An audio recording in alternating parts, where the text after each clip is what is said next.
Now that we've removed all the limbs from this tree, we're down to the main trunk, and it's time to take it down. Again, notice I'm working out of the bucket truck, so placement of the bucket truck itself is very important. I want to make sure the truck and the boom are out of the way once the pieces are brought over. And myself, I want to make sure that I'm in a good position also. Now, historically, when we got to this part, we might use just a lowering line and the tree itself, whether using natural crotches or cutting out grooves in the tree or making spirals around the stem. There were a lot of ingenious methods that were used historically by tree climbers. Nowadays, we find it much more preferable to use a rigging block, an arborist grade rigging block. Here I've chosen a block that is nice and heavy duty. It's designed for impact loading. It's got a large sheave, which is good. It has very good frictional properties. And friction is very important because as I load this, as this piece comes over and it loads into the line, and remember, the lowering line here is kind of like a large shock absorber. It's going to be absorbing a lot of the force as the piece comes over and loads.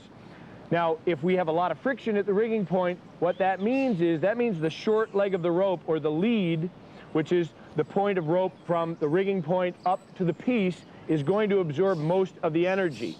The fall would not. Now, using a nice block with good frictional properties, what that's going to do is allow the rope to share the load much more evenly all throughout the rope.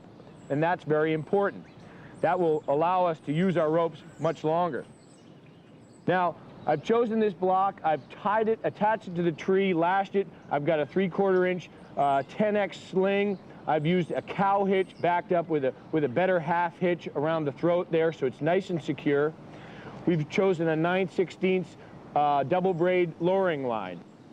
You'll also notice that because it's a pretty decent sized piece here, I've added a tip line so that after I make the face notch and the back cut, I will have my ground worker on the tip line give it that little bit of extra nudge to bring this piece over. Now, one thing I don't want to do is have him tension the tip line so much that the piece starts coming over while I'm cutting. Ideally, I'd like to make the cut, make my back cut, set up my hinge, then I can get out of the way and he can pull it over. So, what I'm going to do for starters is, now that I've set my block, I'm going to start with my face notch. I'm going to be making an open face notch, approximately 70 degrees. I'm going to start with my top cut and then make my bottom cut. After I make the face notch, I'm going to make my 2 little kerf cuts at the end of where my hinge will be. That way, once the piece is rigged over, if I have any fiber tear down at the end of the hinge, it will only tear down an inch or 2, then it will release. Okay, stand clear, making the face notch. All clear.